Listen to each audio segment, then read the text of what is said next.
الشيطان الرجيم بسم الله الرحمن الرحيم إن الله وملائكته يصلون على النبي يا أيها الذين آمنوا صلوا عليه وسلموا تسليما اللهم صل على سيدنا شفيعنا حبيبنا كريمنا نبينا مولانا محمد وآله وصحبه وبارك وسلم كما تحب وترضى أبدا وترضى قال تبارك وتعالى في القرآن المجيد والفرقان الحميد بسم الله الرحمن الرحيم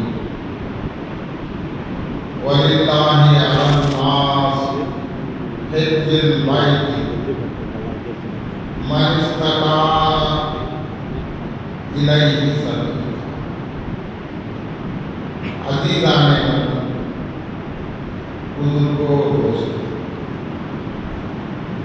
ابھی ذی قعدہ کا مہینہ ختم ہونے کو ہے. کل یا پرسوں انشاءاللہ چاند نظر آئے گا. ذی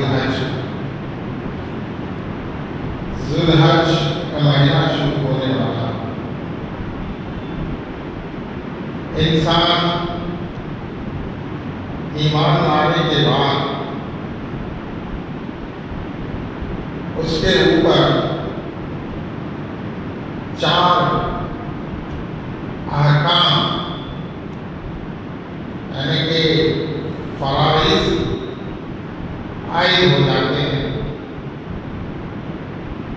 جب کلمہ لا الہ الا اللہ محمد رسول اللہ صلی اللہ علیہ وسلم پڑھ کر ایمان ہے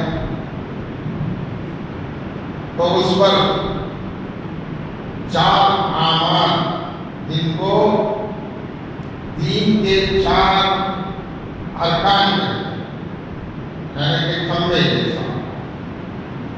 ارکان کے معنی رکن کا معنی کھمبا. 4 کھمبے ہیں. اس کے اوپر دین کی عمارت بنی ہوئی ہے، چھت ہے. یہ 4 ارکان کیا ہیں؟ ایک تو نماز ہے. دوسری چیز زکات. کیا ہے؟ زکات. اکثر لوگ یہ سمجھتے ہیں کہ دوسری چیز روزہ ہے. روزہ تھرڈ ہے. نماز پڑھتے ہی دوسرا جو حکم مسلمان پر عائد ہوتا ہے وہ زکات. اس کے بعد روزہ ہے. رمضان کے مہینے میں روزے رکھنا ہے. اور چوتھا ہے حج کرنا. اللہ کے گھر کی طرف جانا ہے. بیت اللہ کی زیارت کرنا اور وہاں عبادتیں کرنا. کیوں جانا؟ یہ تو اللہ کا حکم ہے. اے لوگوں، جس کے اندر طاقت ہے یعنی جانے کی طاقت ہے. حدیث میں آیا ہے کہ جو شخص یہاں تک کہ طاقت رکھنے کے باوجود، صحت اور تندرستی ہونے کے باوجود اور ذی شعور ہونے کے باوجود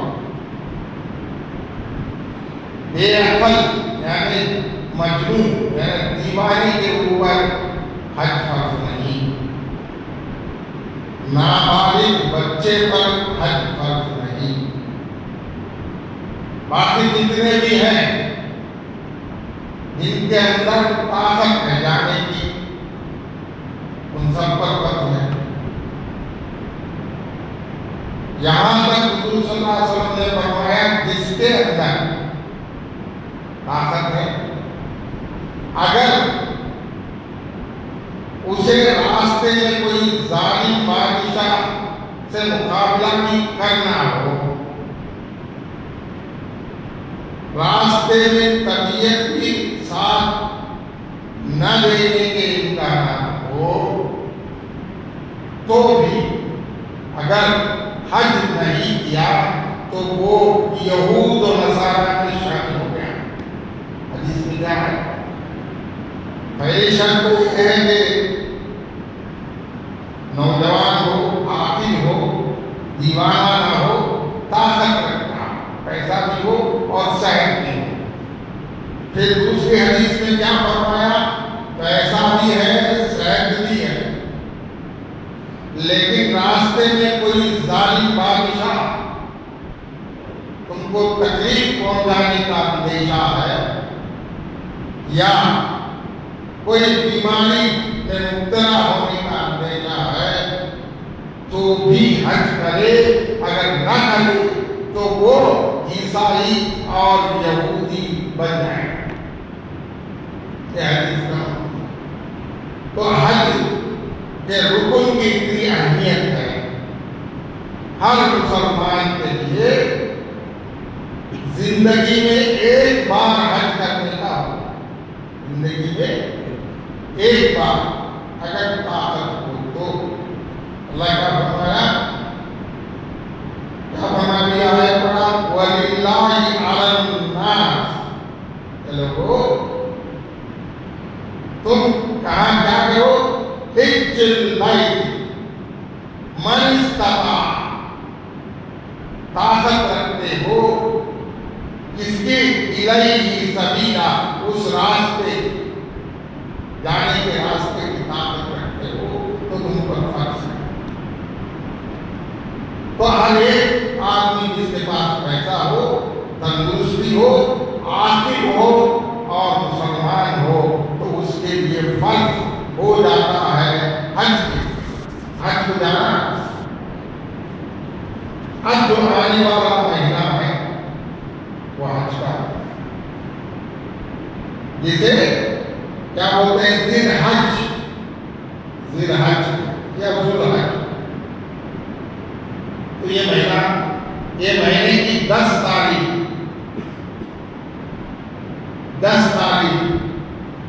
اس وقت حج کے ارکان پورے ہو گئے. یہ 10 تاریخ کو کیا بولتے ہیں؟ یوم النحر. کیا ہے؟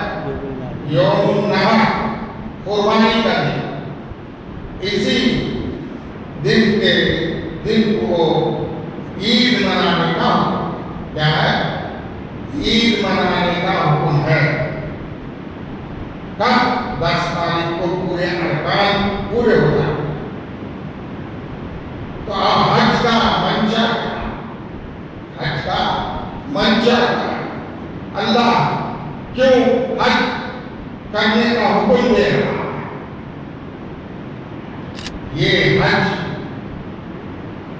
دو جلیل القدر پیغمبروں کی یاد تازہ کیا ہے؟ دو جلیل القدر پیغمبر حضرت ابراہیم خلیل اللہ علیہ السلام اور حضرت اسماعیل ذبیح اللہ علیہ السلام. اللہ تبارک و تعالیٰ فرماتا ہے وہ سچے نبی تھے اور ان کے اندر تمہارے لیے اسوہ حسنہ کیا ہے؟ اسوہ حسنہ ہے، بہترین ماڈل ہے. تو ویسے بن جاؤ. کیسے بنے؟ حضرت ابراہیم علیہ السلام بت تراشوں کے خاندان میں پیدا ہوئے. چچا پجاری ہے اور ماحول مشرک ہے. سب بادشاہ مشرک اور ظالم ہے، نمرود. تو یہ ماحول میں پیدا ہوئے اور ان کو بچپن سے تکلیف جھیلنا پڑا.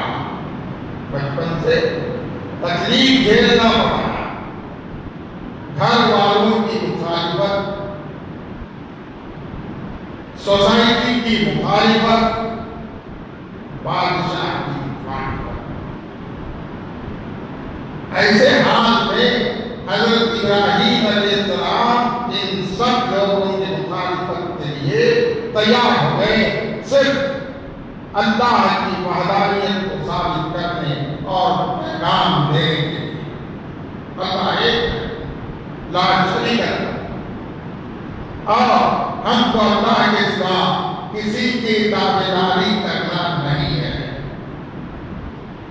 اللہ تبارک و تعالی حضرت ابراہیم علیہ السلام سے کہتا ہے، وَإِذْ قَالَ رَبُّكَ، اللہ فرماتا ہے اے ابراہیم تو فرما بردار بن جا۔ ایسا نہیں جواب دیا حضرت ابراہیم علیہ السلام، ہاں میں بن جاؤں گا۔ نہیں کہا ہاں جب تو کہتا ہے تو میں بن گیا، میں تسلیم، میں بن گیا۔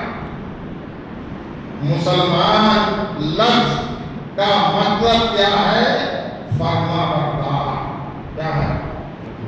فرما بردار، اللہ کا فرما بردار، کسی کا نہیں۔ اللہ کا فرما بردار جو بن گیا وہ مسلم ہے۔ حضرت ابراہیم علیہ السلام نے کہا میں مسلم بن گیا، میں مسلم بن گیا۔ اب کسی کا حکم، جب اللہ یہ بولا میں فرما بردار کو بن گیا اور اپنے آپ کو تیرے سپرد کر دیا، یہ حضرت ابراہیم علیہ السلام کا اقرار، یہ حضرت ابراہیم علیہ السلام کا اقرار، اس کو سچ کر کے بتایا۔ ابراہیم علیہ السلام اپنے آپ کو مسلم ثابت کر کے بتایا، ایسا نہیں کہ بولتے جیسا میں مسلم، میں فرما بردار ہوں، اللہ کو مانتا ہوں، اللہ کے احکام پر چلتا ہوں، ایسا نہیں، ثابت کر کے بتایا۔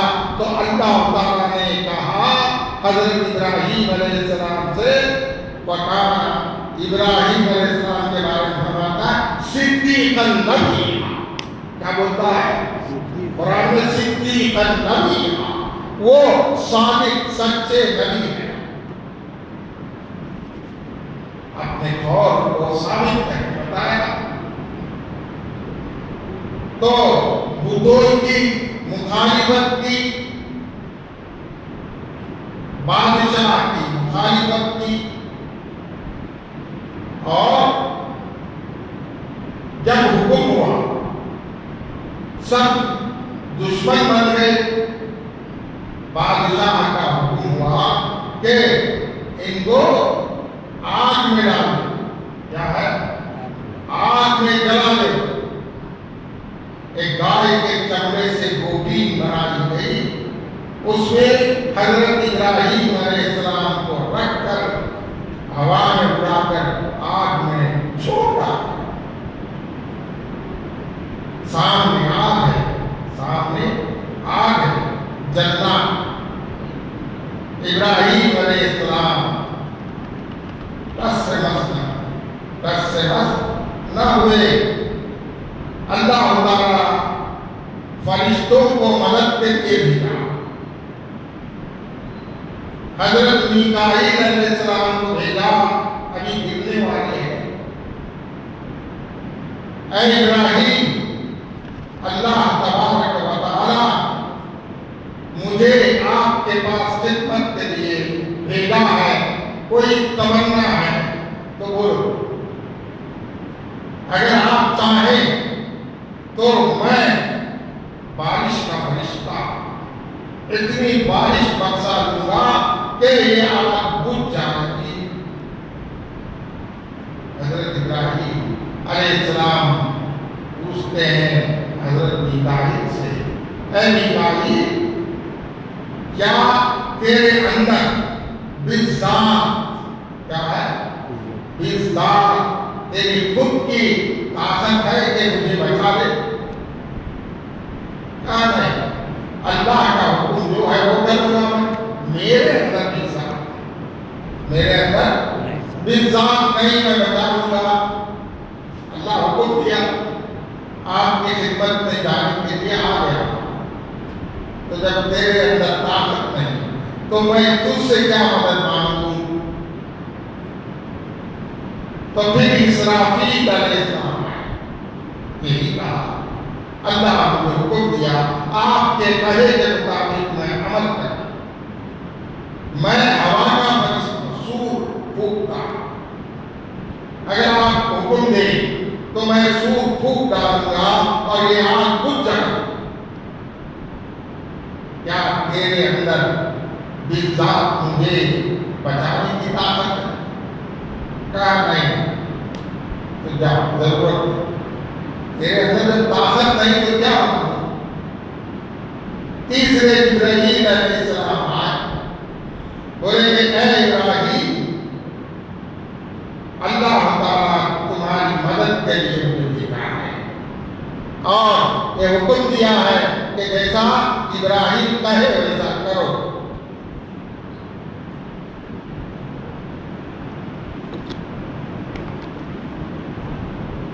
کہا ابراہیم ہے کہ ابراہیم کیا تیرے اندر مجھے بچانے کی طاقت ہے؟ بالذات تیری خود کی طاقت ہے؟ کہا نہیں, یہ تو اللہ کی طاقت ہے بندے بچانے کی. کہا تو پھر کیوں میں مدد مانگوں؟ پھر پوچھا کہ پھر اللہ سے کیوں نہیں مانگتے؟ کہا ابراہیم کیا تو یہ نہیں جانتا کہ اللہ علیم ہے, ہر چیز کا علم رکھنے والا ہے؟ کیا یہ میں اس کا بندہ ابراہیم آگ میں جھونکا جائے گا, ابھی جا رہا ہے آگ میں جل رہا ہے, کیا اس کا علم اللہ کو ہے کہ نہیں؟ ہاں یقیناً ہے. تو پھر جب اللہ کو ہے تو میں مدد کیوں مانگوں؟ کہا کیوں نہیں مانگتے؟ اگر اللہ جانتا ہے کہ اس کا بندہ ابراہیم آگ میں جھونکا گیا ہے اور جلنے والا ہے, اگر اللہ کا منشا ہے کہ مجھے جلا دے, اللہ کا منشا ہے کہ مجھے جلا دے, اگر میں دعا کروں مجھے بچانے کی تو وہ اللہ کے منشا کے خلاف ہوگا. اللہ کے منشا کے خلاف ہوگا, میں دعا نہیں کروں گا. اگر اس کو مجھے بچانا ہے تو یہ آگ تو کیا کوئی بھی مجھے دھکا نہیں دے سکتا, جلا نہیں سکتا. اس لیے میں دعا نہیں مانگوں گا. تو فوراً اللہ کی مدد آ گئی, براہ راست آ گئی. اللہ کی مدد کسی ذریعے سے آتی ہے, ڈائریکٹ نہیں آتی. انبیاء کو ڈائریکٹ وہی تو اللہ تعالیٰ کی مدد ڈائریکٹ آ گئی. یہ نہیں کہا کہ ابراہیم تو ہمارا پر مارو, یہ نہیں کہا. ہاں یا نارو کونی بردم و سلام علی ابراہیم, آج سے ڈائریکٹ اللہ ہو رہا, آج سے ڈائریکٹ اللہ ہو رہا ہے. اے آگ تو ٹھنڈی ہو جا میرے ابراہیم کے لیے, ایسی بھی ٹھنڈی نہیں -50 ڈگری چلے جائے اور میرا بندہ آئس بن جائے.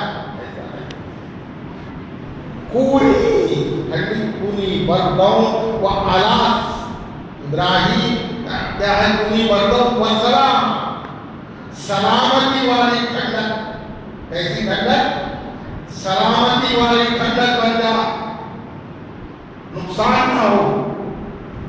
تو ویسی ٹھنڈک بن گئی, گلے گلدار ہو گئی. تو پھولوں کے جھولے میں جھولتے رہے حضرت ابراہیم علیہ السلام. حضرت ابراہیم علیہ السلام پھولوں کے جھولوں میں جھولتے رہے. یہ عالم یعنی اللہ پر بھروسہ, اللہ پر بھروسہ کو جا رہا ہے اس کے لیے ضروری ہے، یہ نمونہ ہے ابراہیم خلیل اللہ علیہ السلام کا کہ مکمل اللہ پر بھروسہ باندھ لے۔ اب اللہ کے گھر جا رہا، بیت اللہ کیا ہے؟ بیت اللہ کا مطلب کیا؟ بیت، گھر، اللہ کا گھر۔ تو بیت اللہ وہ ہے تو یہ بیت اللہ نہیں، یہ بھی اللہ کا گھر ہے لیکن اس کو اللہ کا گھر نہیں کہتے ہیں، خالص خصوصی لفظ نہیں بلکہ کہتے ہیں یہ مسجد ہے، یہ بھی اللہ کا گھر ہے لیکن بیت اللہ صرف کعبے کو نام آ گیا۔ کس لیے آیا بیت اللہ؟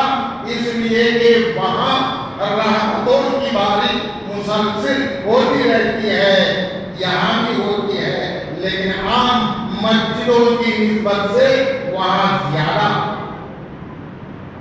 اسی لیے اس کو بیت اللہ کہتے ہیں، اللہ کا گھر، یہ بھی اللہ کا گھر ہے، یہاں بھی رحمتیں نازل ہوتی ہیں لیکن اس میں زمین آسمان کا فرق یہ ہے، کوئی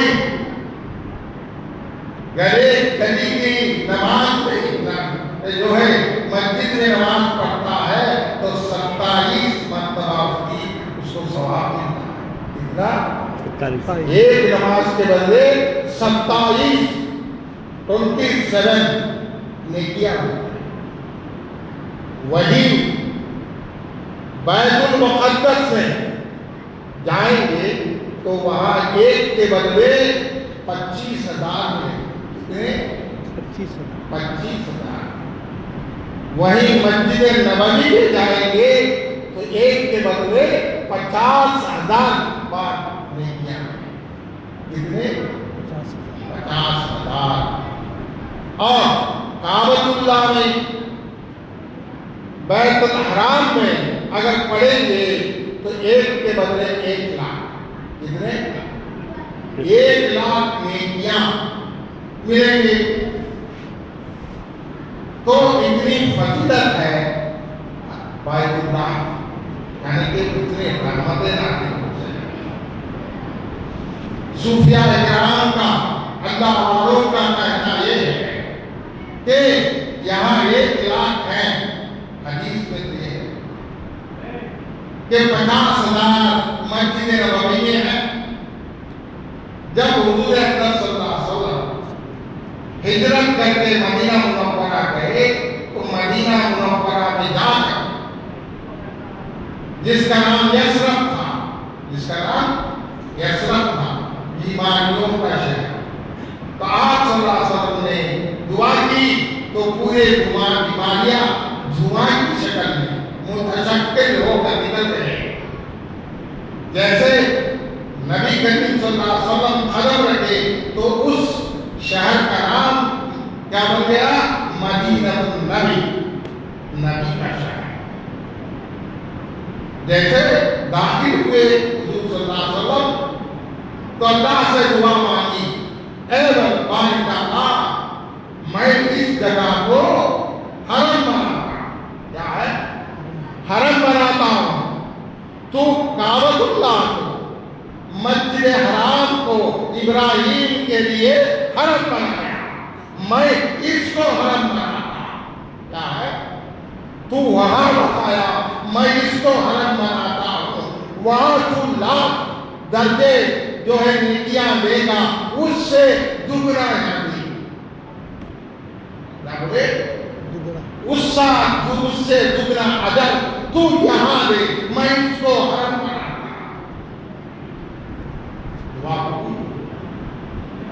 تو اب پتا چلا حدیث میں جو 50,000 کا ہے، یہ حدیث بھی ہے جس میں دگنا اجر دینے کے لیے تو کعبۃ اللہ میں 1,00,000 بار ہے، تو مسجد نبوی میں اس دعا کے وجہ سے 2,00,000 نیکیاں ہیں، کتنے؟ 2,00,000 نیکیاں۔ اب جو لوگ آج کل کے جو غیر مقلد اہل حدیث ہیں، جن کو کہتے ہیں، ان کو اہل حدیث نہیں کہتا، وہ تو اہل حدیث ہے۔ اہل حدیث تو ہم ہیں، حدیث کے اہل ہم ہیں، یہ نہیں، یہ تو اہل شیطان ہے، اہل خبیث ہے۔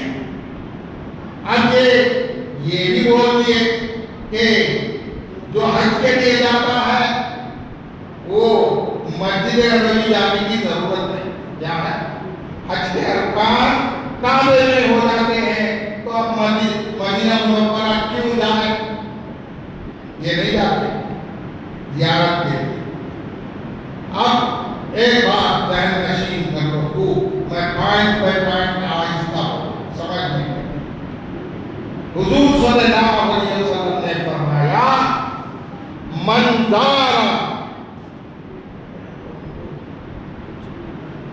زار قبری بعد وفاتی وجبت علیہ شفاعت، یعنی یہ پڑھتے ہیں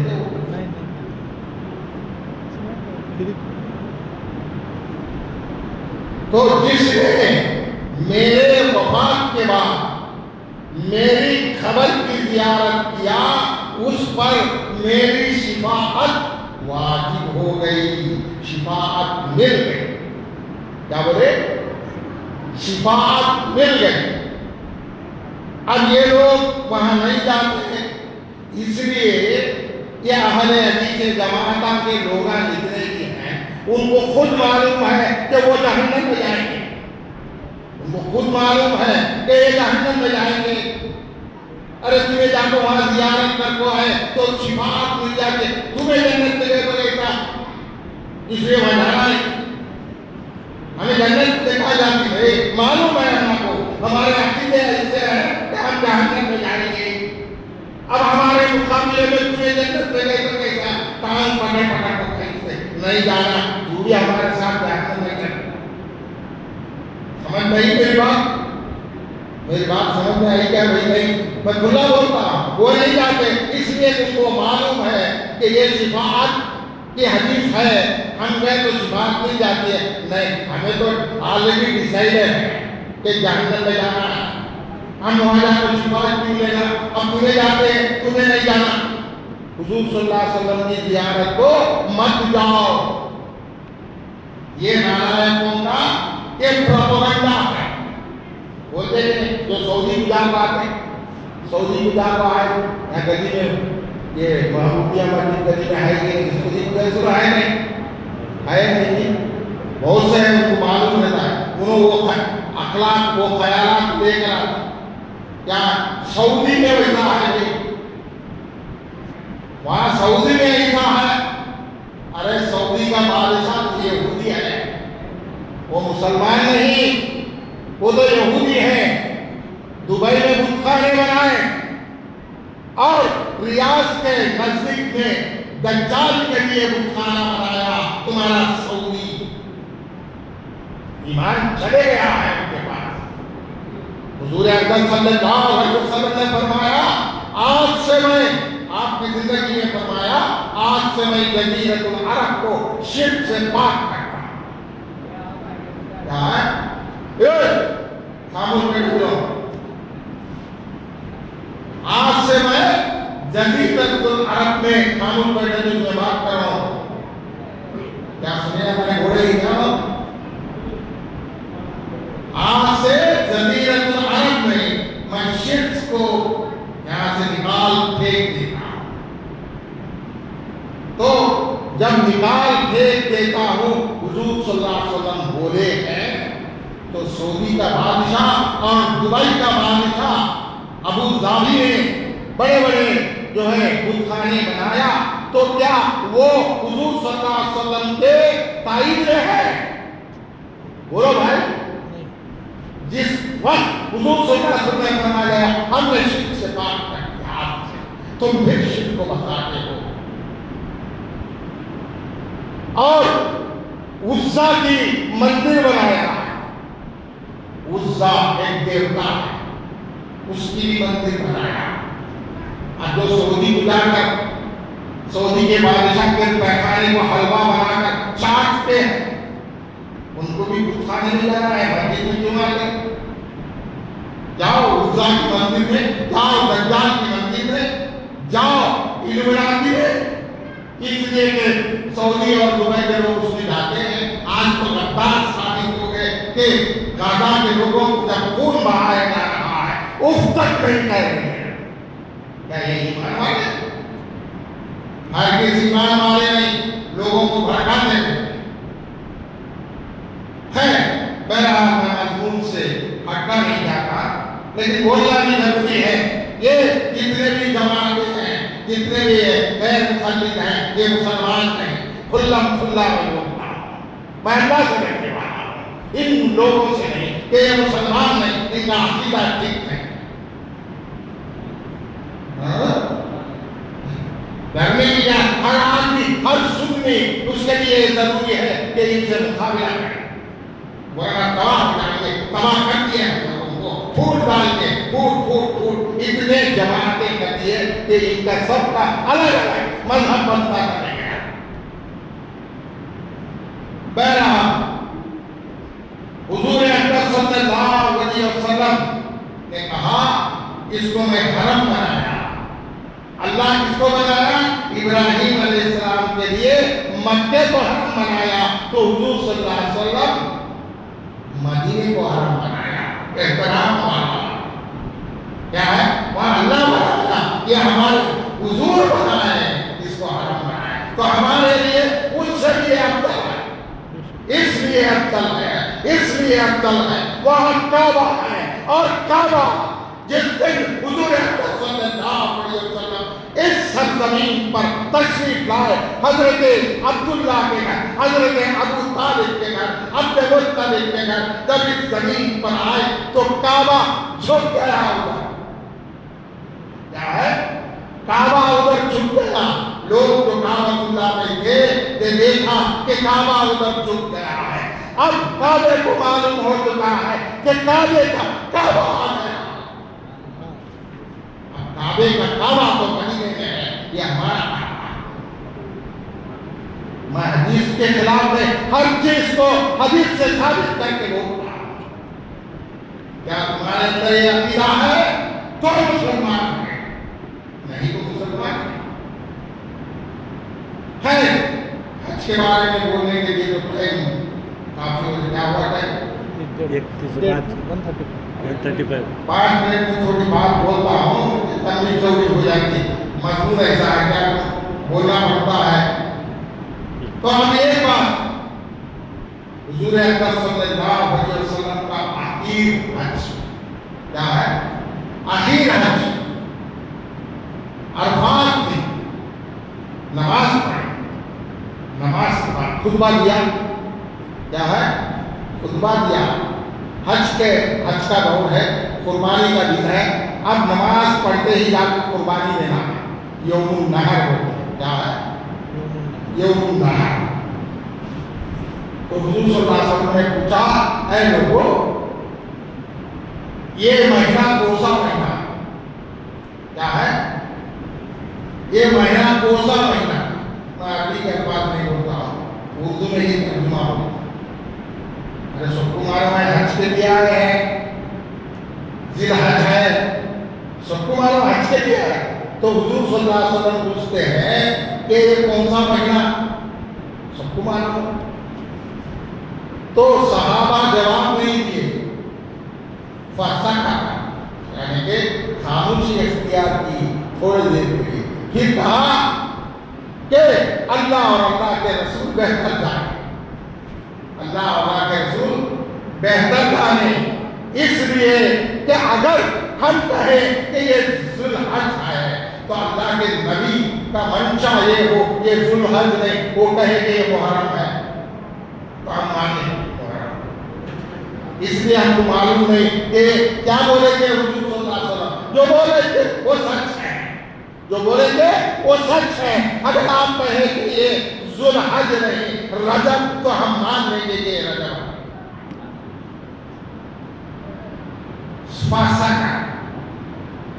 خاموشی اختیار کی اس نیت سے اور کہا اللہ اور اللہ کے رسول بہتر جانتے ہیں. حضور صلی اللہ علیہ وسلم نے فرمایا کیا یہ ذی الحج نہیں؟ خالو بڑا ہاں آپ کہتے ہیں بڑا یقیناً یہ ذی الحج ہے. آپ کہتے ہیں تو یہ ذی الحج ہے. پھر پوچھا حضور صلی اللہ علیہ وسلم کہ آج کا دن کون سا دن ہے؟ یہ تو یوم النحر ہے، معلوم ہے، سب عرفات نہیں ہے، جا کر قربانی دینا ہے۔ ہو سکتا ہے اللہ کے رسول صلی اللہ علیہ وسلم اس کا نام یوم النحر نہیں اور کچھ بول دے تو ہم جھوٹے بن جائیں گے، اس لیے کہا، خاموشی اختیار کی، کہا اللہ اور اللہ کے نبی بہتر جانتے ہیں۔ ہاں، کیا یہ یوم النحر نہیں؟ کہا خام النحر۔ ہاں، آپ کہتے ہیں یوم النحر تو وہ یوم النحر ہے، آپ کہتے ہیں تو یہ یوم النحر ہے، آپ کہیں گے کہ یہ شہادت ہے، یوم جو ہے شہادہ ہے، وہ نام مان لیں۔ یہ یقین صحابہ کا یہ کہا کیا یہ کون سا شہر ہے؟ اکثر و بیش یہ بھی معلوم ہے، یہ بلد الحرام ہے، مکے کی سرزمین ہے، سب کو معلوم ہے بلد الحرام ہے۔ تو بولے کہ اب کیا بولیں گے، ہم کچھ بولے تو نام بدل دیے تو کیا کرنا؟ تو اللہ اور اللہ کے نبی بہتر جانتے ہیں۔ کہا کیا یہ بلد الحرام نہیں؟ ہاں، آپ کہتے ہیں بلد الحرام، آپ کہتے ہیں تو بلد الحرام ہے، ہم مان لیے ایمان لا، آپ جو کہیں گے وہ سچ ہے، آپ جو کہیں گے وہ سچ ہے، اس لیے ہم ایمان لائے۔ یہ یقین حضور اکرم صلی اللہ علیہ وسلم پر، آپ کے قول پر، آپ کے فعل پر صحابہ کو تھا۔ جس کے اندر ڈاؤٹ ہے، جس کے اندر ڈاؤٹ ہے وہ یہ مقدم ہے۔ حدیث بولتے ہیں، کتنے حدیثہ جانتے ہیں وہ پوچھو، جن کو علم ہے ان کے پاس آتے ہیں وہ بھڑکانے کے لیے، کتنے حدیثہ جانتے ہیں تو ایک بھی حدیث نہیں جانتے، حدیث حدیث بولتے ہیں۔ 17 لاکھ حدیثیں ہیں، جانو کتنے؟ 17 لاکھ حدیثیں ہیں، معلوم ہے؟ سیاسی تاکہ تو صرف 20,000 ہیں، یعنی کہ ڈبل کتاب دیے تو ٹوٹل 6 کتابوں میں 20,000 ہیں، وہ 20,000 کی نہیں پڑھتے، میں تو چیلنج کر کے بولتا ہوں۔ پھر اپنے آپ کو اہل حدیث کا نام، جھوٹے ہیں، یہ مکار ہیں، جھوٹے ہیں، اور سب کو بدعتی بولتے ہیں، خود بدعتی ہیں، اہل حدیث کا نام نہ کھا رہے حضور صلی اللہ علیہ وسلم کے دور میں۔ اب تو لگا لیا، تو لگا لیا، تو بدعتی ہے، تو بدعتی ہے، ہم کو بدعتی بولتا ہے۔ حضور اکرم صلی اللہ علیہ وسلم کے دور میں کون سے چیزیں تھی جو لوگ کتا وہ سب بدعت ہے، تو الگ جماعت کر دیا۔ ہمارا عقیدہ سلف صالحین کا ہے، کیا ہے ہمارا عقیدہ اہل سنت کا؟ کون سا ہے؟ بولو بھائی، سلف صالحین۔ یہ نکلے گی دیکھے گی نہیں، سلفی، سلفی بولے تو وہ سلفی نہیں، کہاں ہے؟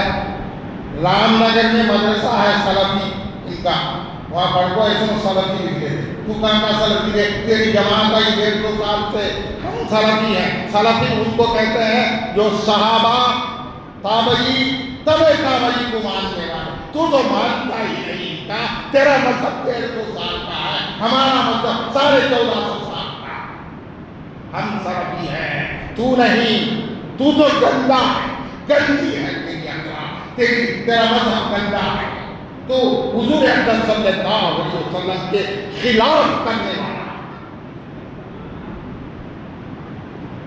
تو کھلا کھلا ان عقائد پر میں حملہ کرتا ہوں، اس لیے یہ گمراہ ہے۔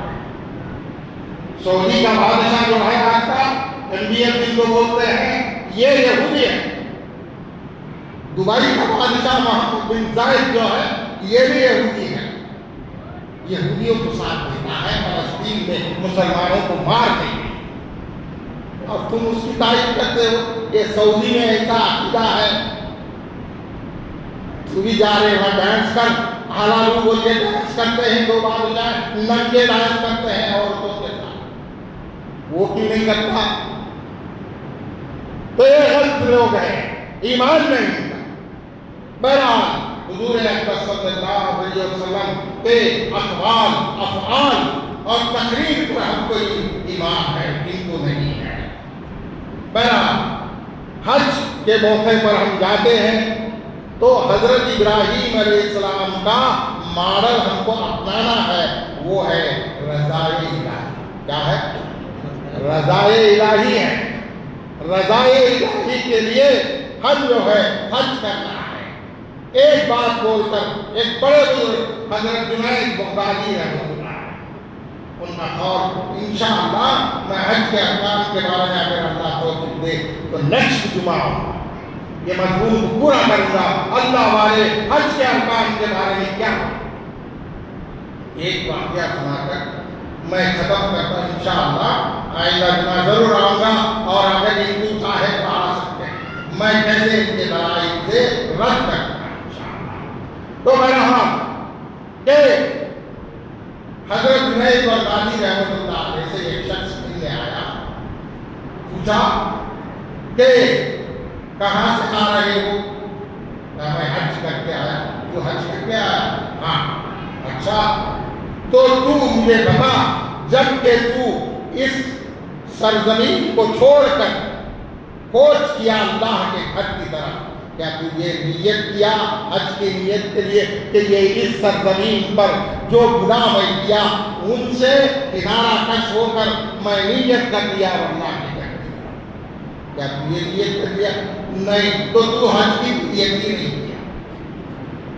کیا مجھے بتا کہ تو جب احرام باندھتا ہے، دو سفید کپڑے باندھتا ہے، تو کیا تو یہ یقین کر لیا کہ جسم سے جو گندگیاں جو ہمارے نفوس کے ذریعے سے گناہ کرے ہیں ان سب کو پرانے کپڑوں کے ساتھ نکال کر پھینک دیتا ہوں، اور حضرت ابراہیم علیہ السلام اور حضرت اسماعیل علیہ السلام جیسا دو چادر باندھ کر کعبۃ اللہ کی تعمیر کیے تھے، ویسے اکثر نہ میں ابراہیم علیہ السلام کے اخلاق کو اپناتا ہوں، پرانے اخلاق کو دور کرتا ہوں. کیا یہ نیت کیا؟ کہا نہیں ہے. تو تجھے احرام ہی نہیں باندھا. تو جب تو صفا مروا کے درمیان میں جو ہے صحیح کیا تو کیا اللہ کے انوار و تجلیات کا مشاہدہ کیا، نشانیاں دیکھا؟ کہا نہیں. تو صفا مروا کی صحیح نہیں کیا. کیا تو کعبۃ اللہ کو جب دیکھا تو اس کے اوپر اللہ کے انوار و تجلیات کو نزول ہوتے ہوئے اس کا مشاہدہ کیا؟ کہا نہیں. تو کعبۃ اللہ کو دیکھا ہی نہیں. کعبۃ اللہ کو دیکھا ہی نہیں. جب تو آب زمزم کے پاس گیا اور زمزم کا پانی لے کر کھڑے ہو کر قبلہ رخ ہو کر ٹوپی نکال کر پانی پی رہا ہے، تو کیا یہ نیت کیا کہ اللہ کا یہ حکم ہے، احترام یہ ہے، عام پانی دنیا میں بیٹھ کر سر پر ٹوپی لگا کر 3 گھٹ میں پیتے ہیں، لیکن اس کا ادب یہ ہے کھڑے ہو کر قبلہ رخ ہو کر ٹوپی نکال کر پانی پینا ہے. کیوں؟ حضرت حاجرہ علیہ السلام جو ہمارے نبی صلی اللہ علیہ وسلم کی دادی ہے، اس نے جب اسماعیل کے لیے پانی کو تڑپا تو جب اسماعیل علیہ السلام کے پیر جو جہاں لگے جبرائیل امین علیہ السلام پر مارا پانی نکلا تو وہ جو ہے کہاں خشک ہو جائے، اس لیے اس کے ارد گرد ایک جو ہے نثار باندھا اور کہا زمزم. حضور صلی اللہ علیہ وسلم فرماتے ہیں اگر میری دادی اس وقت زمزم نہ کہتی تو یہ پانی پوری دنیا میں بہتا. تو یہ پانی کہیں خشک نہ ہو جائے. حضرت حاجرہ اسماعیل علیہ السلام کو گود میں پکڑے ہیں، بیٹھے نہیں، بلبلاتا ہے بچہ، تو ہاتھ سے لے کر پانی پلا رہے ہیں، دوپٹہ کھسک گیا. دوپٹہ کھسک گیا پانی پلا ہے تو یاد رکھ اے میرے جو ہے عاشق بندے جو حق کو آتا ہے تو یہ یاد رکھ لے یہاں کچھ بھی کرنا نہیں کچھ وظیفے نہیں بلکہ میری ولیہ نبی نہیں نبی کی بیوی ہے ولی ہے اب اس کی ادا کو میں عبادت قرار دیتا کیا ہے ولیہ کی عبادت کو عبادت جو ہے عادت کو سنت کو عبادت قرار دیتا ہوں اگر تو سر پر ٹوپی رکھ کر جو ہے پانی پیے گا اس پانی کو گنہگار بنے گا میری بندیا میری بندی بغیر جو ہے کپڑے کے پانی پی ہے تو بھی پانی ایسا ہی پی لے وہ عبادت ہے تجھے کچھ دعا پڑھنے کی ضرورت نہیں دیکھا کہ جتنے ارکان حج کے ہیں وہ سب اللہ والوں کے یادگار ہیں کیا ہے جتنے ارکان ہیں انشاءاللہ اس مضمون پر نیکسٹ جمعہ میں کیسے یہ سب ارکان اللہ والوں کے ادائے ہیں اللہ والوں کے اداؤں کو اللہ تعالیٰ عبادت بنایا اداؤں کو عبادت بنایا تو یہ بھی ایک ادا ہے انشاءاللہ اللہ توفیق دے تو آئندہ یہ سب ارکان جو اللہ والوں کے ادائے ہیں کیسے ادائے تھے ہمارے لیے کیسے عبادت بن گئے انشاءاللہ